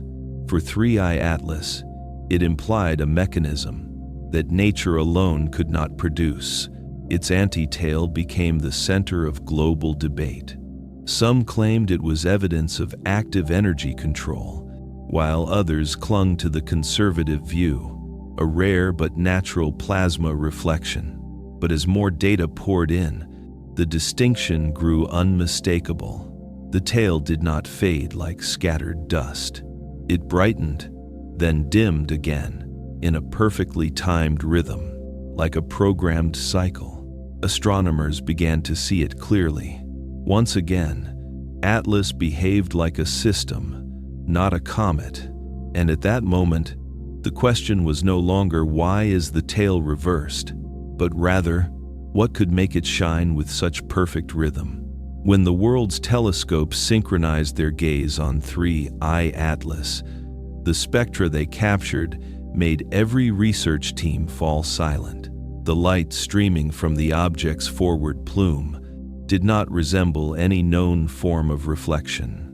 Instead of a continuous solar-scattered spectrum, it displayed narrow, powerful, and periodic emission lines. Energy analysis revealed a peak at 589 nanometers, near the orange-yellow region of visible light, with intensity fluctuating every 12 minutes. matching the same thermal oscillation that James Webb had previously recorded. Spectroscopists called it modulated light because the emission appeared to be rhythmically controlled. This was not a natural phenomenon. No random physical process could sustain such precise periodicity and consistent amplitude in open space. When compared with ion plasma data from satellites orbiting Mars, a startling correlation emerged. The emission frequency of Atlas matched the low-frequency plasma oscillations generated in ion thrust test chambers. In other words, the luminous plume ahead of 3I Atlas behaved like a plasma exhaust. An ESA engineer wrote plainly in an internal report, "If this plasma is natural, it behaves like an engine." In my queued 2 Liddy energy spectra also showed an electron-to-ion ratio 60 times higher than that of any known comet. That proved the emission was not water vapor or ionized dust, but a stream of charged particles being deliberately accelerated. Then came the question, accelerated by what? No evidence indicated solar energy as the power source. The brightness remained constant despite changing solar angles, while the object's core temperature did not rise, meaning the energy originated internally, then was expelled forward. A Japanese plasma physics group ran electromagnetic simulations. When they introduced the assumption that the object could self-charge negatively, they successfully recreated the same luminous plume shape seen in the actual images. This suggested that 3I Atlas might be operating under a controlled discharge mechanism. If so, its anti-tail was not a tail at all, but an emission head, a region ejecting charged matter into space to adjust trajectory or maintain equilibrium. But what silenced the researchers most was the orderly decay of its light. It didn't fade randomly, but diminished along a precise curve, as though a programmed signal were powering down. Its intensity dropped 18% every 12 minutes, matching exactly the plasma's energy oscillation period. Then it stabilized, settling at 40% of its initial brightness, as if the object had just completed an operational cycle. No one dared state it outright, but all understood. The forward emission of 3I Atlas behaved not like inert matter, but like a system managing its own energy. In the emptiness of space, where everything should move by inertia alone, a stream of light moving against its path of travel was the first unmistakable sign that something out there might be acting with intent. After the anti-tail phenomenon of 3I Atlas was confirmed, scientists began exhausting every possible way to explain it through classical physics. They almost needed to believe it was merely a rare optical illusion, not something that stood beyond the known limits of understanding. The first hypothesis proposed a viewing angle effect. If the comet's orbit were tilted relative to Earth, reflected sunlight might create the illusion of a tail pointing forward. But when 3D datasets from James Webb and Mars Express were aligned, every perspective showed the same result. The luminous stream truly faced ahead, not behind. The second hypothesis invoked reversed solar wind pressure. In theory, if the comet passed through a magnetic region with inverted polarity, the plasma flow could temporarily bend the tail backward. Yet data from solar orbiter showed the solar wind at that time was completely normal. No fluctuations strong enough to reverse the direction of dust or ions. Another theory suggested that 3I Atlas's metallic composition made it highly susceptible to electromagnetic induction, producing a jet of ions expelled opposite its motion. But this could only occur if the object were spinning rapidly or compressed by an intense magnetic field. Neither condition was observed. Atlas moved smoothly, without oscillation, through an ordinary interplanetary magnetic environment. As each conventional hypothesis collapsed, a single question grew sharper. Was the object generating its own energy?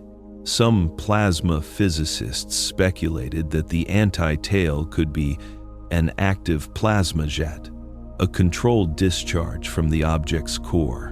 But in the natural universe, no known process produces a stable plasma stream without significant mass loss. Mass readings showed that Atlas was not getting lighter.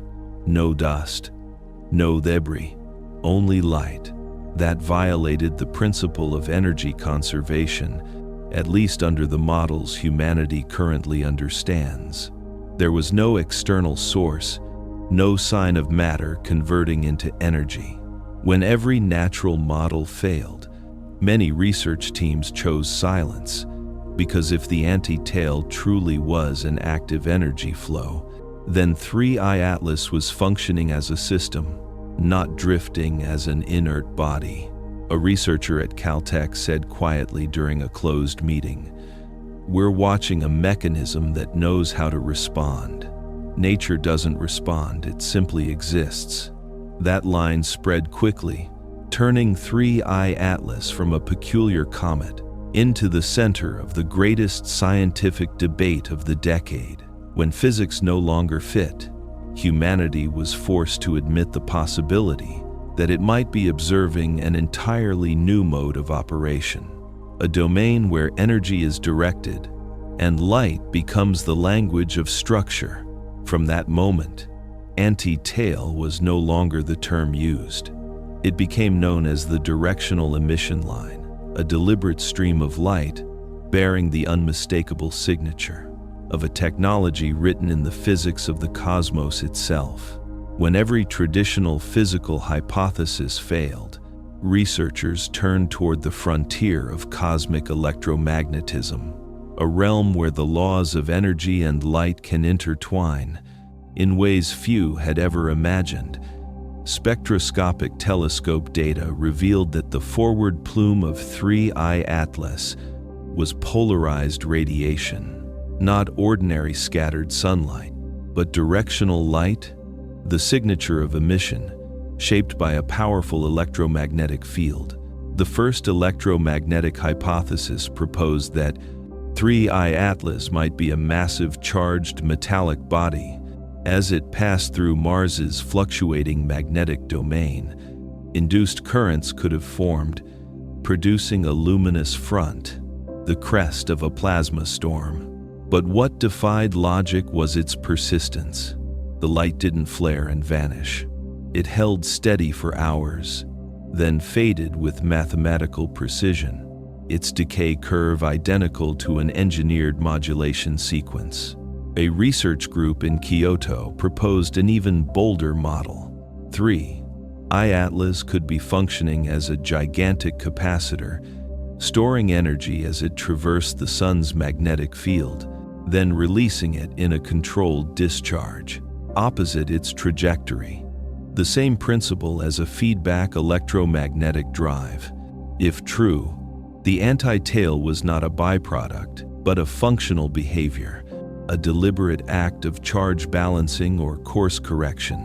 When modeled using plasma dynamic simulations, electromagnetic field lines emerged as elegant spirals, converging at the object's forward tip, creating a perfect ionization zone, one capable of maintaining emission without expending material.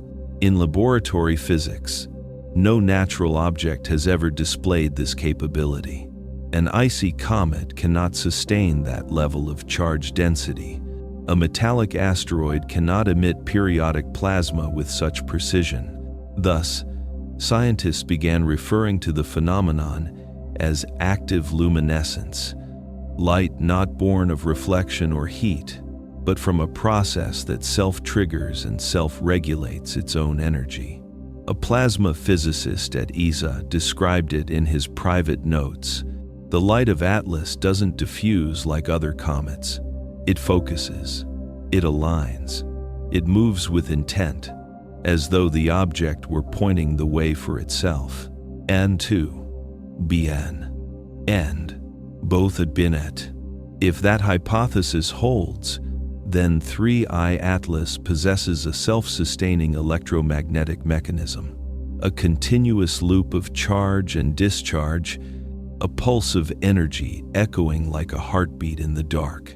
And in the grander architecture of the cosmos, if there exists a system capable of illuminating itself to maintain equilibrium, then it is not merely matter. It is a living energy structure. The scientists said little more, but the data spoke clearly. The luminous rhythm of 3I Atlas traced a stable electronic waveform, free of noise, free of chaos, persisting flawlessly, until the object drifted beyond Mars's magnetic reach. To some, this was a rare and extraordinary electromagnetic event of nature, but to those willing to look further, it might be the first evidence of an energy mechanism designed by another intelligence. After the anti-tail phenomenon was clearly observed, the strangest detail wasn't in its brightness, but in the way that brightness faded. Ordinarily, a comet's light diminishes with distance, but 3I Atlas dimmed in precise cycles, as though an invisible hand were adjusting its output.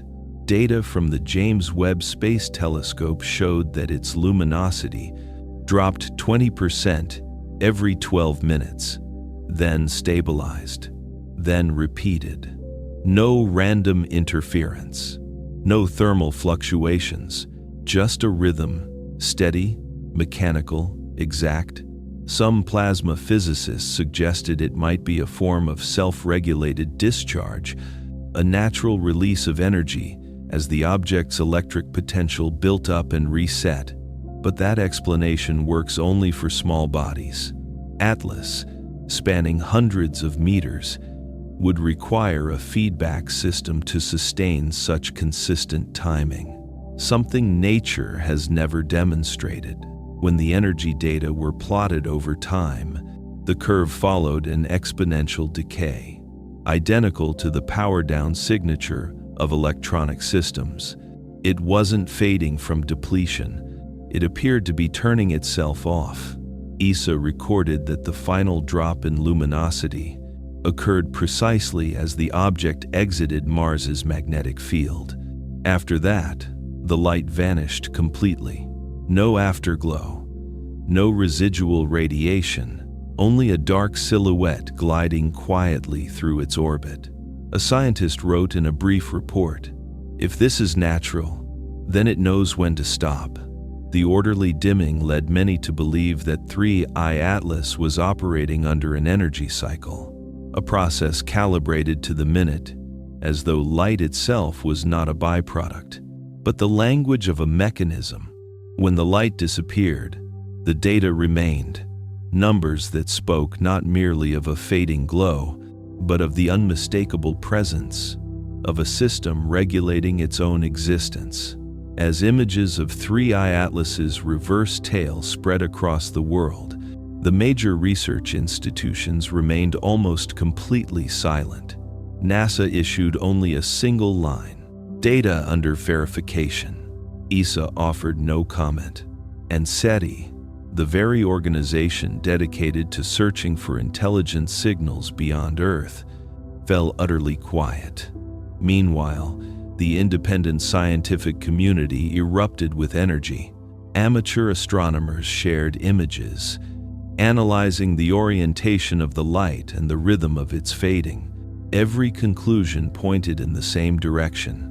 The anti-tail of Atlas could not be explained by conventional physics. A few young scientists tried to speak publicly, but their posts disappeared from professional forums within hours. It began to look less like caution and more like containment. Science journalists started calling it a structured silence, is formatted by the woord the kant vermoesnaun. Not the silence of ignorance, but the kind born of knowing that to speak would open a door no one was ready to walk through. One physicist who had briefly worked on the Atlas project wrote in his private notes, "We couldn't explain it, and for that reason, we were advised to stop." That silence spread faster than the news itself, and paradoxically, it made 3I Atlas even more mysterious. The object kept moving, still pulsing with its own measured light, while humanity, the listeners, was left with the quiet certainty that it had just glimpsed something beyond the vocabulary of modern science. When all the data on the anti-tail were finally compiled, the most confounding detail was no longer the light itself, but the direction of motion. Orbital analysis revealed that 3I Atlas was not only emitting light forward, it was also drifting slightly off its predicted path, as though a faint, invisible hand were pulling it ahead. There was no sign of collision, no gravitational interference from Mars, only a perfectly smooth curvature in its trajectory. ESA's simulations showed that if the object were emitting a directed plasma stream, the pressure from that emission would be just enough to alter its orbit by 0.004%, exactly the deviation observed. The numbers matched down to the last decimal. The luminous stream wasn't just a phenomenon, it was thrust, and when light itself becomes a force, the object behaves less like a comet and more like a photon-powered craft. Physicists speculated that this might be the first natural example of light propulsion, where emitted energy produces a subtle yet consistent motion. Yet the precision of the light's rhythmic output and the perfect synchronization between brightness and orbital change made it feel anything but natural. A researcher at Caltech wrote, "Perhaps we don't see the engine because the light is the engine." Energy vector analysis confirmed it. Whenever the light dimmed, the object's speed dipped fractionally. When the light brightened, velocity recovered, a flawless self-regulating cycle measured to the minute. It became impossible to deny. 3I Atlas wasn't reacting to its environment. It was controlling its interaction with it, a form of programmed motion within matter itself, where light and orbit obeyed the same internal equation. In closed scientific sessions, few dared to use the word technology. Instead, they spoke of a memory-based energy structure, a system that could store and respond to energy with deliberate precision when its light turned backward. 3I Atlas didn't just defy physics. It hinted at a new principle of motion in the universe, where illumination and propulsion are one and the same. Since ancient times, civilizations have recorded stories of stars whose light moved the wrong way. The Babylonians called them reversing stars. In ancient China, they were omens, signs that the heavens were about to change. Today, science calls them anti-tails. 3I Atlas suddenly made those records feel less like myth. It didn't just reflect sunlight. It produced an ordered emission, turning the comet's tail, once a passive reaction, into something that looked deliberate. In classical physics, light is merely an effect, the byproduct of energy at work. But in 3I Atlas, light behaves like a tool, a means by which the object interacts with space itself. If that's true, then we're not looking at a comet at all. We're looking at a structure that uses light to exist. Perhaps the ancients weren't wrong. They simply lacked the language to describe what they saw, because sometimes what humanity once called a sign from the heavens is nothing more than the trace of a mechanism the universe still uses to speak. 3I Atlas drifted beyond the orbit of Mars. Its reverse tail dimmed, then vanished completely from the data. What remained was only the light, not reflected, not scattered, but emitted in rhythm, like the voice of matter telling its own story. The anti-tail phenomenon forced science to confront a deeper idea that the universe may not run only on forces, but may organize itself through patterned energy. When light carries rhythm, it becomes language, and within that language, will can exist. If 3I Atlas is natural, then nature has just shown us a form of cognition beyond biology. And if it is artificial, then whatever intelligence built it understands the universe in a way we are only beginning to sense. Whoever or whatever it is, 3I Atlas taught humanity something profoundly simple. Light is not only to illuminate, but to communicate. And sometimes, amid the quiet of the cosmos, what we call a reverse tail is simply the light turning back to look at us. The first mass measurements of 3I Atlas were recorded in late December 2022. As the object passed through Mars's orbital region, both the James Webb Space Telescope and the Mars Reconnaissance Orbiter detected a slight anomaly in the planet's orbital motion. The deviation lasted only a few minutes, yet it was enough to force the entire tracking network to recalibrate Mars's trajectory by 0.000021%, a number that seems trivial, but on a planetary scale, it meant something massive had just brushed past, warping the local gravitational field ever so slightly. When the data were processed, the results stunned the teams into silence. The estimated mass of 3I Atlas exceeded 33 billion tons, a value 3,000 times greater than any interstellar object ever observed. To put it in perspective, Oumuamua, the first known interstellar visitor, 2017, weighed roughly 8 million tons. Comet Borisov, 2019, about 10 million tons. But 3I Atlas? Over 33 billion. No known physical model allows an object of that magnitude to remain intact and stable in temporary orbit around Mars.